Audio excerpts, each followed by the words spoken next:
الحمد لله نحمده ونستعينه ونستغفره ونؤمن به ونتوكل عليه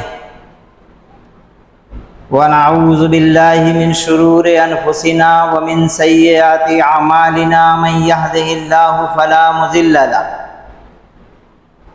ومن يضلله فلا هادي له وأشهد أن لا إله إلا الله وأشهد أن محمدا عبده ورسوله اما بعد اعوذ باللہ من الشیطان الرجیم بسم اللہ الرحمن الرحیم قد افلح المؤمنون الذین هم فی صلاتهم خاشعون والذین هم عن اللغو معرضون والذین هم للزکاة فاعلون والذین هم لفروجهم حافظون إلا على أزواجهم أو ما ملكت أيمانهم فإنهم غير ملومين فمن ابتغى وراء ذلك فأولئك هم العادون صدق اللہ العظیم۔ محترم بزرگ حضرات اور نوجوان بھائیوں، السلام علیکم ورحمۃ اللہ وبرکاتہ۔ حضرات، یہی 7 آیتیں سورہ مومنون کی پچھلے ہفتے بھی آپ کے سامنے تلاوت کی گئی، اور ان آیتوں کا انتخاب ہم نے حالات کے مناسبت سے رکھا ہے۔ پچھلے ہفتے بھی آپ کے سامنے دیش اور دنیا کے مختصر حالات آپ کے سامنے ہم نے رکھے تھے، اور یہ بات واضح کی تھی کہ دنیا میں جب کبھی بھی باطل کا غلغلہ رہا ہے تو حق پرستوں کے ساتھ وہی کچھ ہوا ہے جو آج ہو رہا ہے۔ انبیاء اکرام کی تاریخ بھی اس سے خالی نہیں رہی، بلکہ انہی کی سیرت کی یہ برکت ہے کہ آج دنیا کے اندر ایسے پرہمت اور باعزم مسلمان پائے جاتے ہیں جو دنیا کے تمام تر ظلم کے باوجود اپنے دین و ایمان کی خاطر ہر وہ چیز کو برداشت کر لیتے ہیں جو ایک جانور کے اوپر بھی اگر وہ ظلم ہو جائے تو وہ دہاڑے مار کر چیخ پڑے۔ علامہ اقبال نے حضرت ابراہیم علیہ السلام کی سیرت کے متعلق اور آپ کے عزم اور ہمت کے متعلق جو بات 2 لائن میں کہی تھی، وہ بات دنیا کے تمام ترین پرعزم مسلمانوں کے لیے کافی ہے۔ ہر اس شخص کے لیے جو اپنے اندر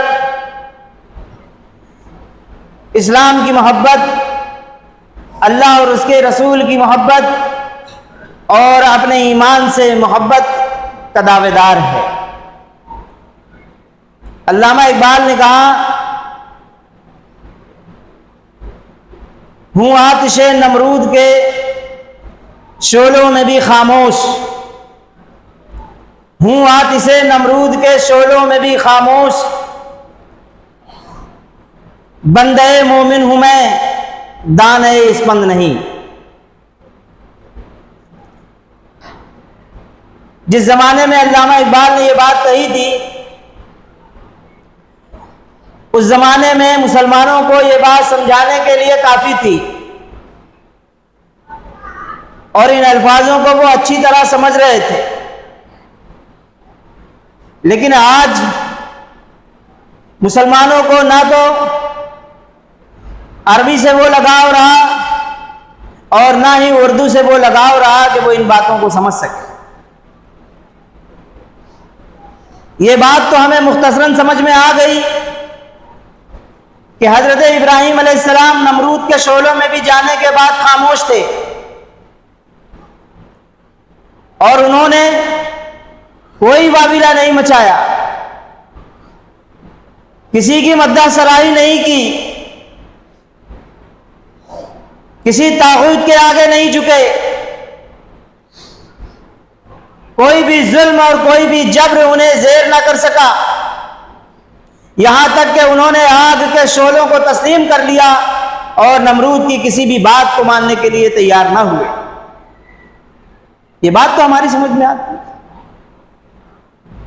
لیکن دوسرا جملہ جو انہوں نے کہا کہ بندے مومن ہوں میں، دانہ اسپند نہیں،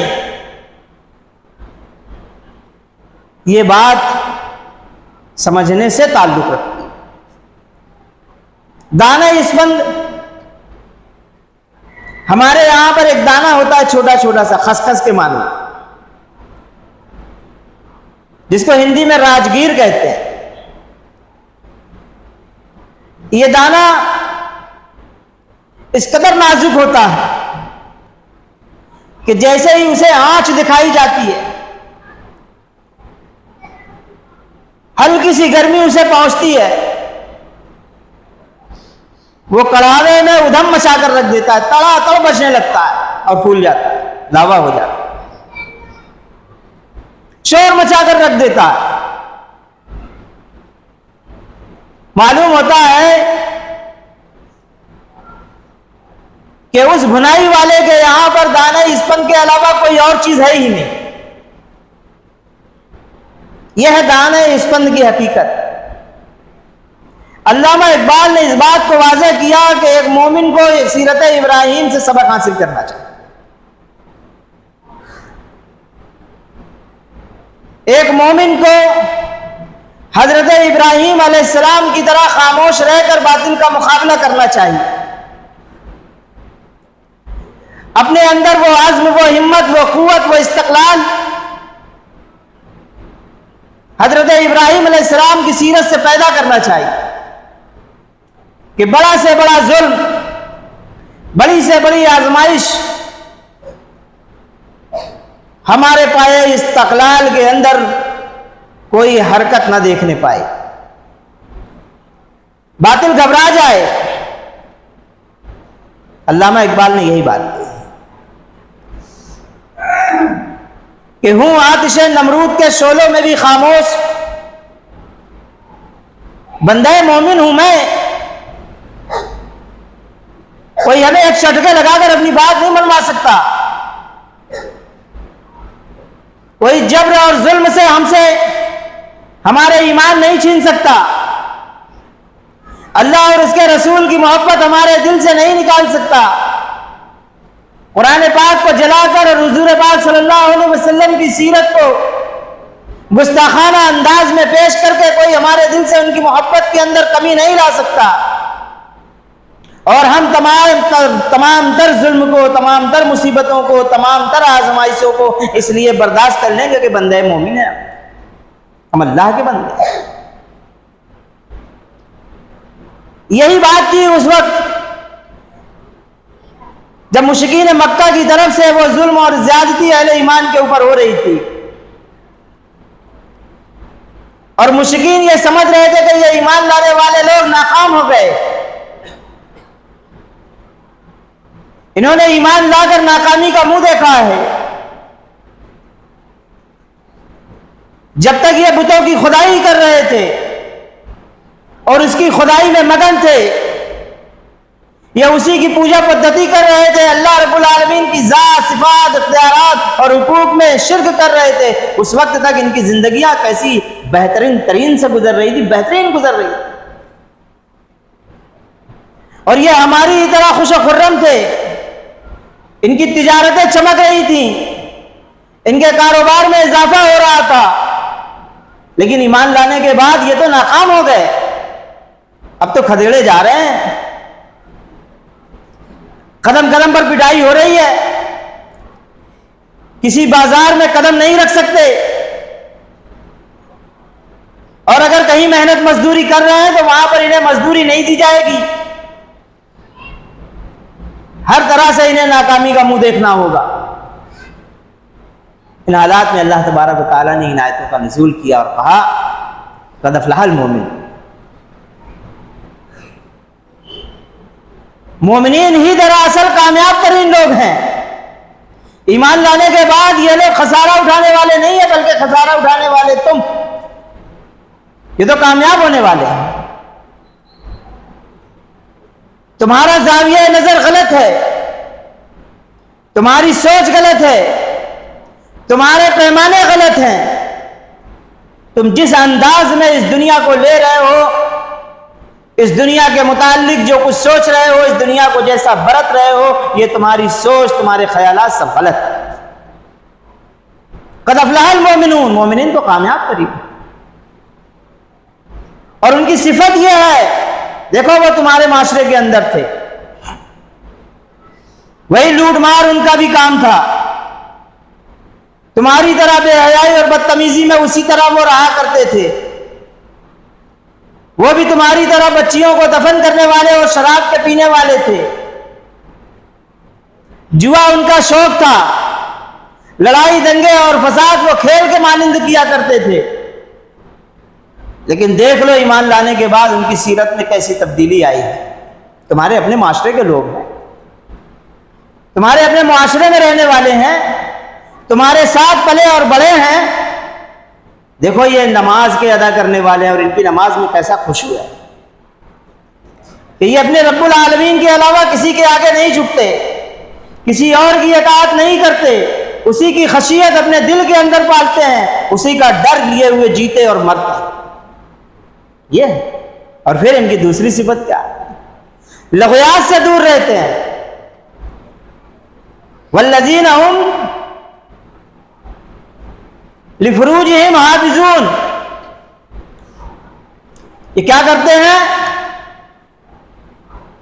محافظت کرتے ہیں اپنی تمام تر چیزوں کی، لغویات سے دور رہتے ہوئے، زکوٰۃ کے طریقے پر عامل رہتے ہوئے، اور ان چیزوں کی حفاظت کرتے ہیں جس کے اللہ تبارک و تعالیٰ نے انہیں حفاظت کرنے کا حامل بنایا۔ اب پچھلے ہفتے جو اسباب ہم نے آپ کے سامنے رکھی تھی وہ 2 آیتوں کے متعلق تھی، قد افلح المؤمنون الذین هم فی صلاتہم خاشعون۔ اب یہ جو تیسری آیت ہے کہ وہ لغویات سے دور رہتے ہیں، مومنین کی یہ صفت ایسی صفت ہے جو دنیا کے تمام تر انسانوں کے اندر اور مومنین کے اندر امتیاز پیدا کر دیتی ہے۔ دنیا کے اندر اگر ہم چاہیں کہ باطل کا مقابلہ کریں اپنی قوت سے، اپنے اسباب سے، اپنی مال و دولت سے، دنیاوی علم سے، تو بہت مشکل، یہ ہم نہیں کر سکتے، یہ ذرائع ہمیں میسر ہی نہیں۔ ان تمام تر چیزوں کے اوپر باطل قابض ہے، یہ آسان کام نہیں ہے، لیکن ان کی تمام تر بگڑی ہوئی سیرتوں کے مقابلے میں بہترین سیرت، بہترین کردار، بہترین اخلاق اگر ہم پیش کر دیں تو یہ دنیا آج بھی اسلام کے قدموں میں آگے ہے، اور یہ بات کوئی ہوا میں نہیں کہی جا رہی، اب تو چشمے کشاں ہے، چاروں طرف دیکھنے میں آ رہی ہیں یہ باتیں۔ ایسے حالات میں بڑی تعداد اسلام قبول کر رہی ہے، وہ کیا چیز ہے جسے مسلمان پیش کر رہے ہیں اور اسے دیکھ کر وہ قبول کر لیتے ہیں؟ مسلمانوں کے خلاف انہیں تمام تر دنیا کی جتنی برائیاں ہیں وہ ان کو چسپاں کر کر کے مسلمانوں کے خلاف بیان کرتے رہے۔ مسلمان یہ ہوتا ہے، یہ ہوتا ہے، یہ ہوتا ہے، تمام تر پروپیگنڈے جو وہ کر سکتے ہیں سب کچھ کرتے ہیں، اور اس کے لیے اپنی دولت کے دہانے کھولے ہوئے ہیں، اپنے اسباب کا بری طرح استعمال کر رہے ہیں. اب اس کے مقابلے میں جب آدمی مسلمانوں کے قریب آتا ہے، جب ایک غیر مسلم مسلمانوں سے دوستی کرتا ہے، جب اس کا اصل میں مسلمانوں سے سابقہ پڑتا ہے اور ان مسلمانوں سے سابقہ پڑتا ہے جن کے اندر خشیت الہی بستی ہے، اور جب وہ ان کی سیرت و کردار کو دیکھتا ہے تو وہ پانی پانی ہو جاتا ہے، اس کے خیالات مٹ جاتے ہیں، اس کا دماغ صاف ہو جاتا ہے. اور یہ کیوں کر ہو جاتا ہے؟ وہ مسلمانوں کو دیکھتا ہے کہ وہ تمام تر چیزوں سے جس میں وہ ملوث ہے یہ اس سے پاک ہے. یہ کسی ایسی چیز میں گرفتار نہیں ہے جو لایانی اور فضول ہو، کسی ایسی چیز میں یہ ملوث نہیں ہے جس کا کوئی مقصد حاصل نہ ہو. اس کا ذوق، اس کے کھیل کود اور اس کے تفریح کے سامان بھی اس طرح سے ہیں جو با مقصد ہیں. بے مقصد چیزوں سے یہ دور رہتا ہے. اور صرف اتنا ہی نہیں بلکہ اس پہ نظر بھی نہیں ڈالتا، ایک نگاہ غلط بھی اس کے اوپر نہیں کرتا. اسے ہر وقت یاد ہوتا ہے. اللہ تبارک و تعالیٰ نے اس سے کہا ہے وَإِذَا مَرُّوا بِاللَّغْوِ مَرُّوا كِرَامًا، کہ جب کسی برائی پر ان کا گزر ہوتا ہے تو یہ شریف آدمیوں کی طرح گزر جاتا ہے. ایک مسلمان بدذوق نہیں ہو سکتا.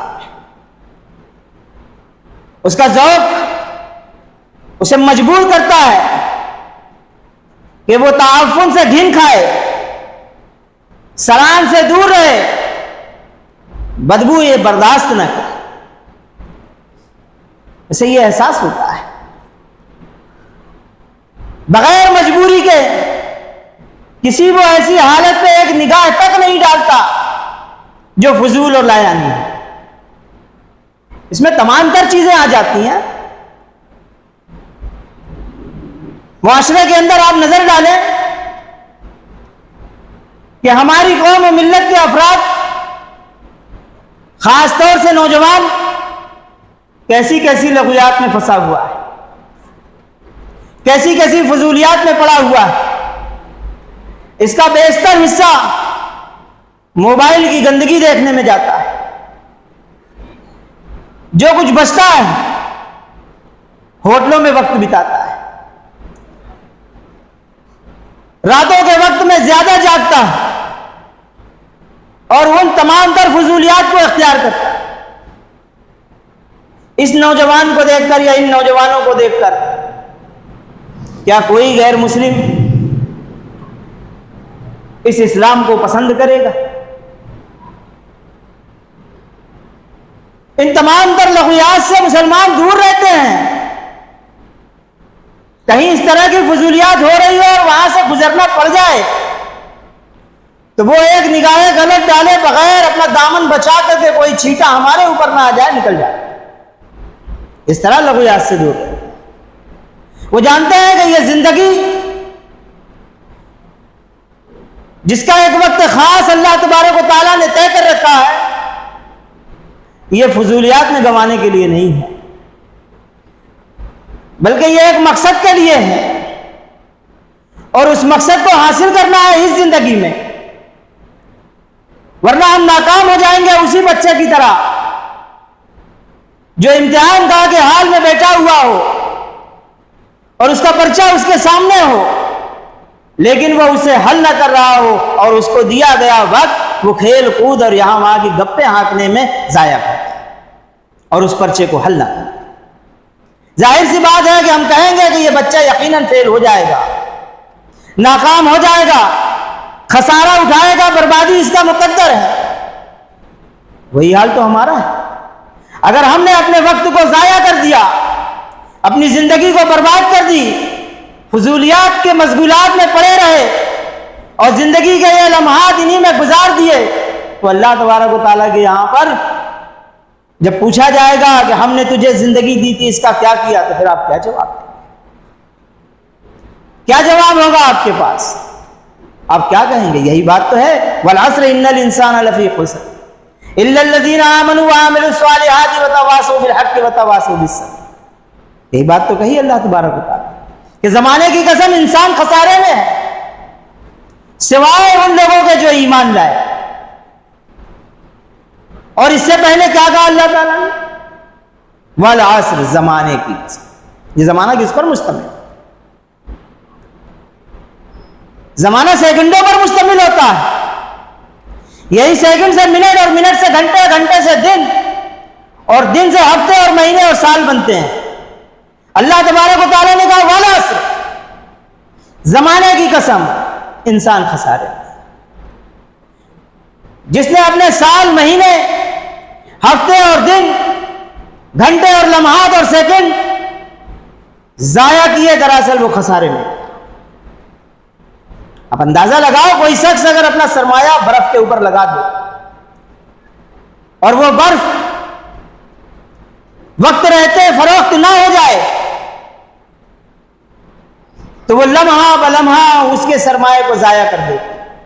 جیسے جیسے گھلتی چلی جائے گی ویسے ویسے اس کا سرمایہ گھلتا چلا جائے گا۔ یہی تو زندگی۔ ہم لوگ سمجھتے ہیں کہ زندگی اور یہ زندگی کا وقت بہت زیادہ ہمیں ملا ہوا ہے، اس کو کہاں گزارا اور کہاں کاٹا جائے۔ حقیقت یہ ہے کہ تم وقت نہیں کاٹ رہے ہو، وقت تمہیں کاٹ رہا ہے۔ زندگی تمہاری گھل رہی ہے برف کے مانند، اور اگر یہ فضولیات میں گھل گئی، لایانی چیزوں میں گھل گئی، بے فضول کی باتوں اور بے مقصد یوں ہی زندگی گزر گئی، تو پھر حشر میں کیا؟ کیونکہ یہ زندگی ایک مومن جانتا ہے کہ صرف یہی کی زندگی نہیں ہے، وہ ان نادان بچوں کی طرح بھی نہیں ہے جو کشتی پر سوار ہوئے اور ملا سے کہنے لگے کہ صاحب ہمیں اس طرف جانا ہے، اس دریا کے اس پار ہمیں اتار دو۔ کہا ساتھ چھوڑ دیں گے۔ مقصد کیا ہے؟ دریا کے اس پار چلے جانا۔ اب جب وہ کچھ دور چلتے ہیں تو ملاح سے، کشتی چلانے والے سے کہتے ہیں کہ صاحب کیا آپ نے کچھ انگلش وغیرہ پڑھی ہے؟ اس نے کہا کہاں بابو صاحب، ہم تو دیہات کی زندگی میں ہمیشہ زندگی گزارتے رہے، کہاں جانے ہم کون سی انگلش اور کیا ہو یہ انگلش کس بلا کا نام۔ اس نوجوان نے کہا یار تمہاری تو 25% زندگی بیکار، تم انگلش نہیں جانتے۔ دوسرے نے کہا اچھا کچھ ٹیکنالوجی کے بارے میں جانتے ہو؟ آج کیسی ٹیکنالوجی ہے، 1 سیکنڈ کے اندر امریکہ سے ہماری تصویر یہاں آ جاتی ہے اور ہماری تصویر وہاں چلی جاتی ہے اور ہم اس پر گفتگو کرتے ہیں، باتیں کرتے ہیں، اس کے بارے میں کچھ جانتے ہیں؟ کہا نہیں صاحب اس کے بارے میں بھی ہم نہیں جانتے۔ کہا یا تب تو تمہاری 50% زندگی بیکار۔ اچھا کہا کچھ سرجری وغیرہ کے بارے میں جانتے ہو؟ آج آدمی کے ٹوٹ پھوٹ ہو جائے، 20 جگہ سے اس کا جوڑ کھل جائے تو ڈاکٹر اسے صحیح و سالم کر دیتے ہیں۔ کہا صاحب ہم اس کے بارے میں بھی نہیں کہ یہ سرجری کس بلا کا نام ہے، ہمارا صاحب کا بھی نہیں پڑا کبھی ایسا۔ اب وہ نوجوان منچلے کہنے لگے کہ یار تمہاری تو 75% زندگی بیکار۔ تھوڑی دور چلے ہی تھے کہ دریا کے اندر بھوچال آ گیا، کشتی ہلنے لگی۔ ابھی مقصد حاصل ہونے میں بہت دور ہے، کنارہ آنے میں بہت دور ہے، اب خطرہ ہے کہ کشتی ڈوب جائے گی۔ اب ملاح پوچھتا ہے ان تمام نوجوانوں سے، وہ پڑھے لکھے نوجوانوں سے، کہ تم میں کوئی تیرنا جانتا ہے؟ تم لوگ تیرنے سے واقف ہو کہ نہیں؟ انہوں نے کہا نہیں ہم تیرنا نہیں جانتے۔ تو کہا تب تو تمہاری ساری زندگی، اب تمہیں وہ مقصد حاصل نہیں ہو سکتا جس مقصد کے لیے تم کشتی میں سوار ہوئے، تم نے ضائع کر دیا اپنے وقت کو، تیرنا نہیں سیکھا۔ یہ زندگی صرف یہاں کی زندگی نہیں ہے بلکہ آخرت کی بھی زندگی ہے۔ اس کی تیاری تمہارے پاس کیا تھی؟ تم نے یہ سمجھ رکھا تھا کہ کیلنڈر الٹنے کا نام زندگی ہے، جنوری فروری گننے کا نام زندگی اور وقت ہے۔ تم لغویات میں اپنی تمام تر چیزوں کو تباہ کر بیٹھے ہو۔ تمہیں چاہیے کہ پہلے تیرنا سیکھو۔